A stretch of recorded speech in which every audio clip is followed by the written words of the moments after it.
Just another quick video. I am the Caveman, and this is Caveman Classics.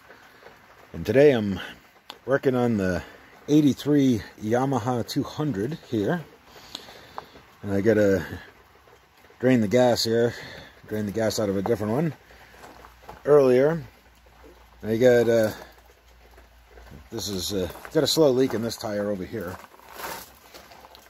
But it's got some air in it, but needs a little bit more air in it, but not too much. See how this is flat going across the top here almost? It kind of rounds a little bit.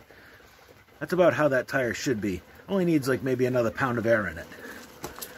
Now this one on the other hand, see how this one is rounded? That's way too much air in it, because the only part of the track of the tire that's going to dig is this. That's not doing you any good. You want it to go across the whole thing. But this has a slow leak in it, and I got to find out where that is. I took the seat off, and one of the brackets that holds the seat on is broken off. Just get the little nipple here that doesn't have one on this side. And they use the gas tank screw to hold it on, which is perfectly fine. That works great. This is a long screw. I'll probably do the same thing on the other side, because the rubber seal's worn out where that little nipple goes into to hold it in. It's still there, but it's worn out and it doesn't hold it into place. But I'll use that over there, the screw there, to hold it on.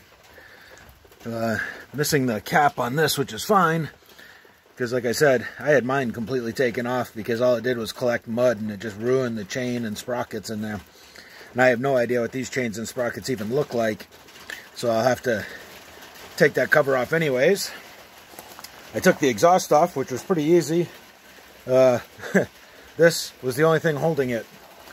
They had cut the exhaust, had that on there, so in the fastener, this, and then they just had the exhaust slid into it like that and mounted here.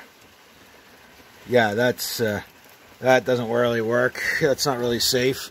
That's a fire hazard, and it screws with the flow of the engine, but whatever. We'll take care of that. I'll either weld that exhaust without that, weld that on there, onto there, or I'll just see if I can find the new exhaust for it. I checked the oil. It's completely dry. It drained out, so that means there's a gasket down there. I mean, it is bone dry. There is nothing on that.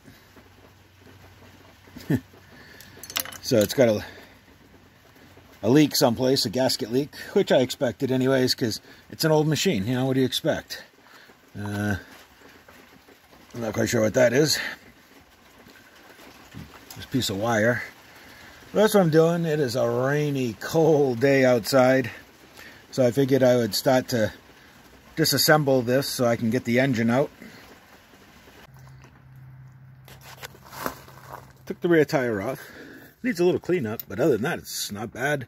There's no play in the spindles. A little rust on here, not too much. Took the chain guard off, which is just these two screws here and one here. And I gotta tell you, those sprockets are in excellent condition. I mean, I'll tell you, I used to wear my sprockets down. These things would be smooth. I mean, it was crazy. I got one, I saved one, and I don't know where it is, but if I ever find it, I'm going to go and show you how worn down I would wear one of those. I would ride it to the end. But that's awesome, because that means I don't have to replace the chain or either sprocket. Because if, you know, a sprocket goes, the chain's got to go and be replaced also, because it will be worn into the shape of the sprocket. So that's outstanding. Like I said, the engine is bone dry of oil, but I did want it to see how it turns over, and oh, that thing turns over nice and easy. It's not seized up or anything after sitting for the last few years. Oil filter's got to be changed, obviously, and drain the I still haven't drained the gas out of it yet. I got to get the air hose out here and blow all this extra cobwebs and everything off from here. I'll be interested to see what the air filter looks like. But all in all, I'm telling you, there's no real slack or play in the clutch. This needs a lot of cleaning. We'll get it all nice and shiny again and see where that oil leak's coming from. Let's see if we can fix that. On this tire over here that was losing air, I think I found the issue. Got a little slice in it right here. See if I can fix that. But other than that, the tire looks all right, and I have the other wheeler that I could swap the tires out, put it on this one. But I mean, these tires are brand new. Even this front tire, I mean, look at that, those knobbies are, those things are barely even worn. But I got to take the casing off. But I just wanted to show you that, how good that looks. That's I'm very impressed and very happy. Just took the air cleaner cover off, and that's a whole lot of something. I don't know what the hell that is.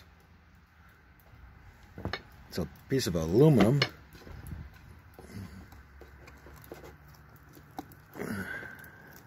What that is, that looks like a focus. Looks like a mouse nest. I don't know, what is this? This looks like spare parts. What the?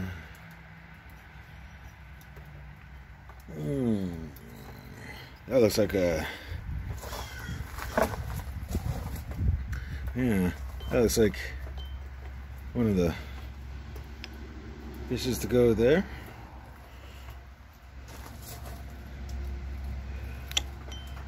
I have no idea, but I don't know why it was in the air cleaner. That's that's a first. Oh, to hold the air cleaner on, I see. Because he didn't know how to slide it down in there. But yeah, got myself a nice little mouse nest. Have to get rid of that. That is horrible looking. That's got to be replaced. Probably have to replace this whole bucket down here, but yep. That's what that looks like. So we had the parts in there to keep the filter in, because it's broken on the side over here. But we can fix that, can't we? You betcha. Alright, just wanted to show you that. So I was taking the wheel apart, and I'm looking at the splines, and they are absolutely beautiful. There is no wear on them whatsoever, which is amazing. The bolt is left-hand thread. Fine thread at that, which I'm not a big fan of, but you know, it works. Took the cotter pin out, came right apart, no problems whatsoever. One tap with a hammer, light tap, and this just popped right off. And they're just in unbelievably good shape.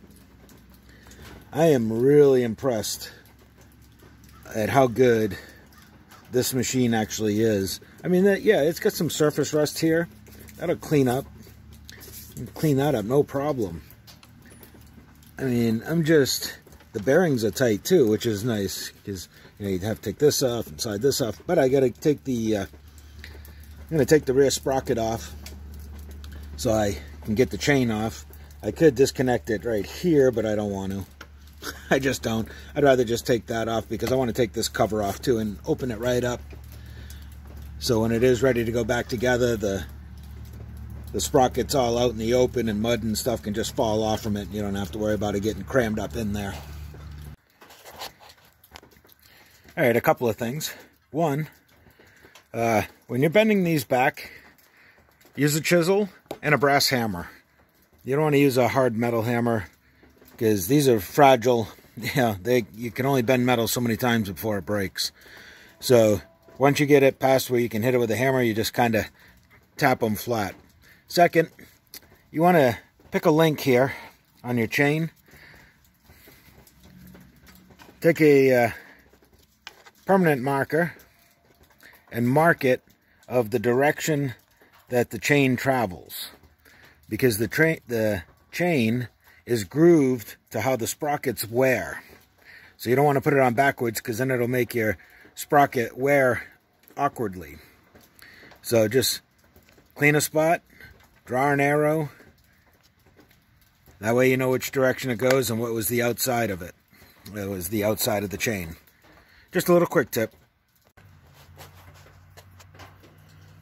So I got the chain and sprocket off, and this is what I mean, just little arrow, you know this is the outside, and that's the way that both of those spun.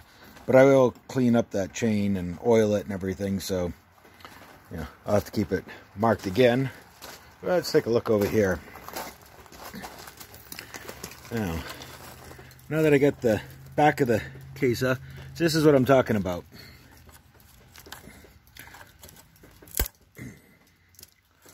See, you get sticks and stuff crammed up in there, and they get it just builds up. What's this? Yeah, look at that. That's a big chunk of nastiness. Yeah. See? All that. That's a lot of garbage. Look at that.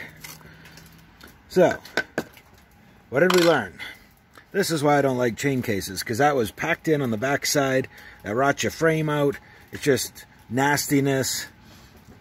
Just, see? Just got to get rid of that. After I'm done, somebody wants to put it back on, they can have it. You know, I'll keep the cases. I keep all the parts. But, yeah, me personally, that's all got to go. So I can clean all this stuff out and just make it look so much better. But, again, that front sprocket looks awesome. Everything's looking good. I don't know where. There's a lot of oil. It's just everywhere. So it's going to be, got to go and clean it all up first before I'll be able to tell where the oil leak is coming from. I'm going to guess that it's at the bottom of the engine because it was bone dry. And the only way to get it bone dry if it's draining from the bottom. But I figured I'd just show you where I'm at here on that. I think next is going to be the clutch, all the little connectors, the clutch, brake cables, getting anything that's running off here that's connected to the engine disconnected, and then unplugging the wiring harnesses, then motor bolts, and exhaust has to come off too. I think that'll be just about it on getting this motor out, where we can take a good look at it. Alright, so I loosened up the motor mount here and the one down there. Disconnected the gas line. It's going to take the rear brake line off next. Notice the casing here is broken. And whoever had it before put a wire through, tightened it up, held it that way. Seems to work. It's in there pretty tight. So I'm just going to cut that line, disconnect it over here. It has a cotter pin. That'll take that out. Then I was looking at the spark plug and looking for the ignition coil, which you have to go and take your gas tank of, because that is located underneath the gas tank up here. So I need to pull this line right there. That is your reserve line from side to side. The tank split into two. I'm guessing they all were.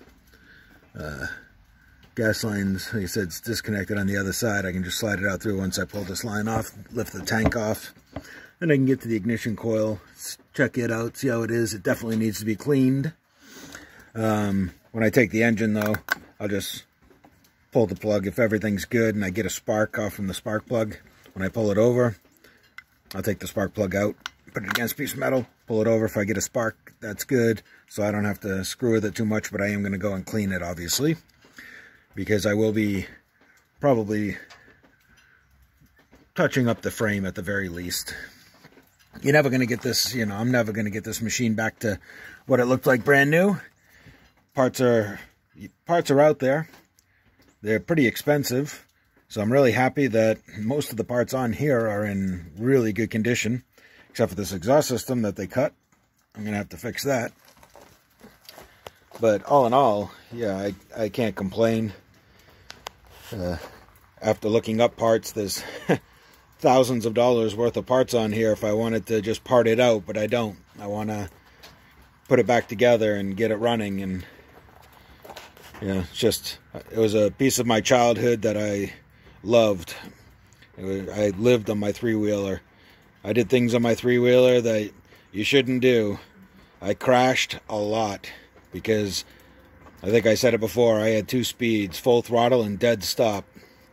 And dead stop usually meant that I was going over the handlebars, rolling it, hitting a tree, hitting a stump, getting thrown from it. I mean, it didn't slow me down. I jumped back on and took right off again.